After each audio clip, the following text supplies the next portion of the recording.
Hello friends, चलो आज के इस वीडियो में बताने जा रहे हैं रेप्टालिया। अगर वीडियो पसंद आए तो प्लीज़ चैनल को सब्सक्राइब करें। देखो, ये एक क्लास के टॉपिक है, इसको हम लोग डिस्कस करते हैं। देखो, सबसे पहला जो हम लोग इसका फीचर्स को समझते हैं। तो रेप्टाइल्स का मतलब होता है जो कि क्या करता है, रेंगने का काम करता है। ठीक है, तो ये ज़मीन पे रेंगने का काम करता है।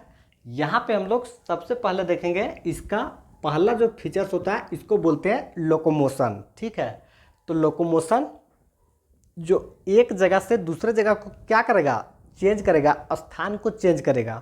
तो यहाँ पे जो स्थान को चेंज करेगा इसका क्रीपिंग या फिर क्रोलिंग, यही मेथड है। इसी से ये एक जगह से दूसरे जगह चला जाता है। ठीक, पहला पॉइंट हो गया।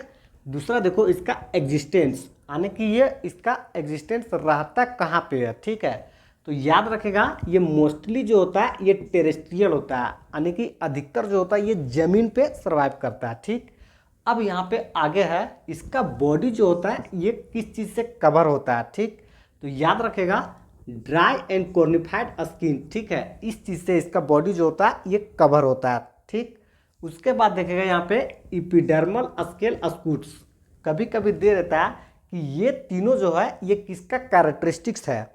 तो याद रखेगा ये किसका कैरेक्टरिस्टिक्स है, तो ये रेप्टाइल्स का कैरेक्टरिस्टिक्स है। ठीक, अब इसके बाद देखो इसका नेक्स्ट जो है फीचर्स, इसको एक्सटर्नल ईयर। ठीक है, इसको बहुत इंपॉर्टेंट समझ करके याद रखेगा।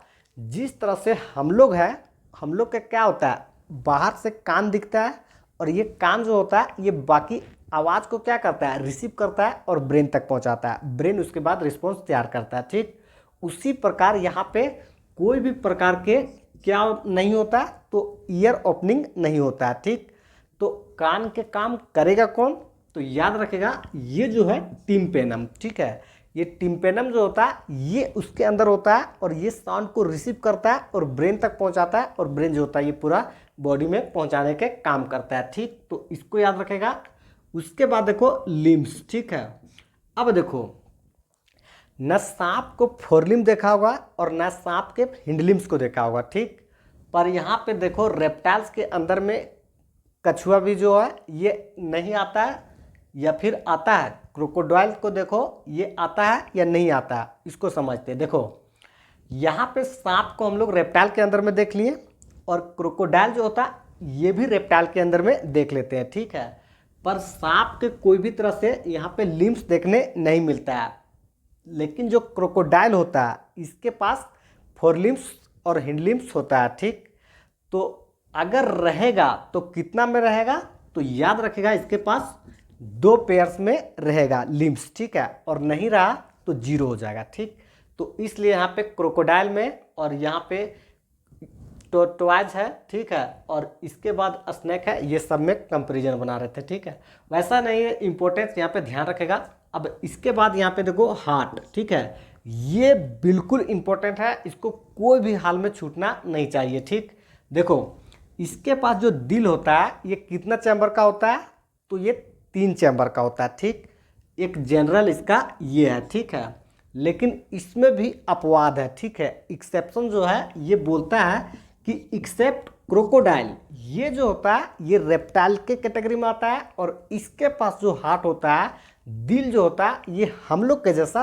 4 चैम्बर का होता है। ठीक, अब यहाँ पे ध्यान से देखो 4 चैम्बर का, थोड़ा सा इसमें एडवांस देखना पड़ेगा कि डिवीजन को याद रखना पड़ेगा। देखो अगर 3 चैम्बर का हार्ट होता है तो उसमें 2 जो होता है ये अट्रिया होता है और मात्र 1 जो होता है ये वेंट्रिकल होता है। ठीक, तो 2 यहाँ पे अट्रिया हो गया और 1 जो हो गया ये वेंट्रिकल हो गया। ठीक, अब 4 चैम्बर का हार्ट रहेगा तो इसके बाद देखो यहाँ पे 2 अट्रिया और 2 वेंट्रिकल हो जाएगा। ठीक, तो इसको यहाँ पे बिल्कुल याद रखेगा, कंफ्यूज होने का ज़रूरत नहीं होना चाहिए। ठीक है, इसके बाद यहाँ पे समझो थोड़ा सा क्वेश्चन पैटर्न। ठीक है, तो देखो अब के समय में असर्शन और रीजन टाइप क्वेश्चन आने लगा। ये जो होता था एम्स के एग्जाम में आता था, लेकिन अब ये नीट के एग्जाम में आने लगा। तो समझो यहाँ पे क्यों ज़रूरत है। देखो सवाल ये करेगा कि रेप्टाइल्स जो होता है इसके पास 3 चैम्बर का हार्ट होता है। ठीक है, तो हाँ भाई रेप्टाइल्स के पास 3 चैम्बर का हार्ट होता है, लेकिन सवाल नेक्स्ट बोलेगा कि क्रोकोडाइल जो होता है ये रेप्टाइल के कैटेगरी में आता है, लेकिन इसके पास जो हार्ट है ये 4 चैम्बर का हार्ट है। ये बात सही है या गलत? तो ध्यान से देखो, क्रोकोडाइल जो होता है ये रेप्टाइल के कैटेगरी में ही आता है, लेकिन इसके पास 4 चैम्बर का हार्ट होता है। तो ये स्टेटमेंट तो सही कह रहा है कि रेप्टाइल्स के कैरेक्टरिस्टिक्स होता है कि 3 चैम्बर का हार्ट होता है, और क्रोकोडाइल जो होता है ये रेप्टाइल के कैटेगरी में आता है, लेकिन इसका 4 चैम्बर का हार्ट होता है। ये बिल्कुल सही है, तो स्टेटमेंट ये भी सही है और ये भी सही है। ठीक है, सवाल यहाँ पे ये आ जाता है कि यहाँ पे बोला था एक्सेप्शन, यही एक ऐसा है जिसके पास 4 चैम्बर का हार्ट होता है, बाद बाकी सभी के पास क्या होता है, 3 चैम्बर का हार्ट होता है। ठीक, अब इसके बाद देखो ध्यान से, नेक्स्ट यहाँ पे कैरेक्टरिस्टिक्स, ठीक है, फीचर्स जो है इसको हम लोग बोलते हैं पोइकिलोथर्मस। ठीक है, कोल्ड ब्लडेड एनिमल्स। इसका मतलब ये होता है कि इसका अपना कोई टेम्परेचर कांस्टेंट नहीं होता है। ठीक है, अब इसका मतलब ये जो होता है सराउंडिंग का टेम्परेचर, जो इन्वायरमेंट का टेम्परेचर होता है, इसी में ये सर्वाइव करता है। ठीक, जब बहुत ज़्यादा ठंड के सीजन आता है तो भी इसको प्रॉब्लम हो जाता है, और जब बहुत ज़्यादा गर्मी के सीजन आता है तो भी इसको प्रॉब्लम होता है। तो कभी कभी देखा होगा कि जो पार्क होता है उस पार्क से बहुत सारा सांप को दूसरे जगह ले जाया जाता है, बहुत जब ठंड के सीजन आता है, और जब नॉर्मल सीजन रहता है उस समय उसको पार्क में वापस लाया जाता है।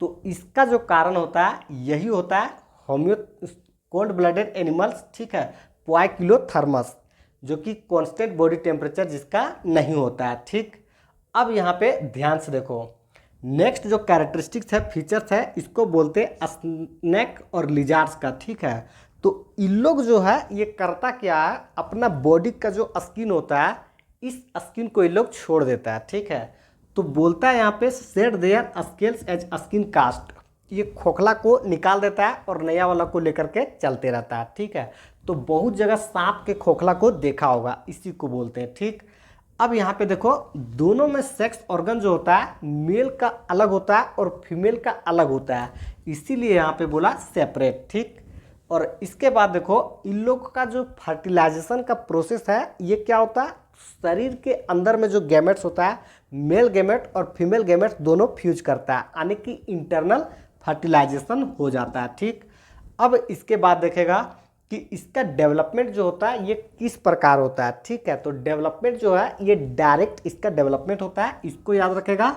और होता कैसे है, तो याद रखेगा ये ओविपेरस है, यानी कि पहले एग आएगा और इस एग से ये निकल करके छोटा बनेगा और छोटा से धीरे धीरे बड़ा बन जाएगा। ठीक, तो ये सभी इसका कैरेक्टरिस्टिक था, जो कि किसके अंदर में आता है, ये रेप्टालिया के अंदर में आता है, रेप्टाइल्स। और इसके बाद हम लोग इसको एग्जाम्पल को देखते हैं। देखो, ये चिलियन जो टर्टल है इसका नाम, ये साइंटिफिक नाम है और ये इसका कॉमन नाम है। ठीक, फिर इसके बाद देखो, टेस्टुडा जो है ये साइंटिफिक नेम है और टोटा जो है ये कॉमन नेम है। ठीक, चैमेलियन जो है ये इसका साइंटिफिक नेम है और इसका कॉमन नेम ट्री लिजार्ड है। ठीक, अब यहाँ पे ध्यान से देखो, ट्री लिजार्ड, गार्डन लिजार्ड और वॉल लिजार्ड, ये तीनों जो है ये कॉमन लगता है। ठीक, तो याद रखेगा हेमीडेक्टिलस, कैलोट्स, ये सभी में अच्छा से, ताकि कोई भी तरह के कन्फ्यूजन नहीं रहेगा। ठीक, क्योंकि यहाँ पे ट्री को याद रखेगा, इसका मतलब होता है पेड़, गार्डन को याद रखेगा, इसका मतलब होता है बगीचा, और वॉल का याद रखेगा दीवार। ठीक है, क्रोकोडाइलस, इसमें याद करने का जरूरत नहीं, नाम से ही दोनों मैच कर रहा है, साइंटिफिक नेम और कॉमन नेम दोनों जो है एक दूसरे से मैच कर रहा है। और यहाँ पे जो एलिगेटर है इसको याद रखेगा। ठीक है, दोनों का सेम ही चीज़ है। अब यहाँ पे आता है पॉइजनस स्नेक, इसका मतलब नाम से ही पता चल रहा है। ठीक है, जो कि जहरीला सांप होता है। अब जहरीला सांप में सबसे खतरनाक हम लोग किसको मानते हैं, तो ये कोबरा को ही मानते हैं, और यही सबसे फर्स्ट में लिखा हुआ है। ठीक है, जिसका साइंटिफिक नाम होता है नाजा, और इसको हम लोग कॉमन नेम कोबरा कहते हैं। ठीक, उसके बाद है बेंगारस। ठीक है, जिसको हम लोग करेंट सांप कहते हैं, और ये करेंट सांप जो होता है हमारे भारत में बहुत कॉमन है, इसको लगभग सबको जानता है कि 2 कलर में होता है, एक जो होता है व्हाइट कलर का होता है और दूसरा जो होता है ब्लैक कलर का होता है। ठीक, तो करेंट सांप बहुत खतरनाक होता है, इसके बाद देखो विपेरा जो होता है ये वाइपर है, ठीक है। और इसके बाद हम लोग यहाँ पे एक रेप्टालिया का कंप्लीट ले लेते हैं।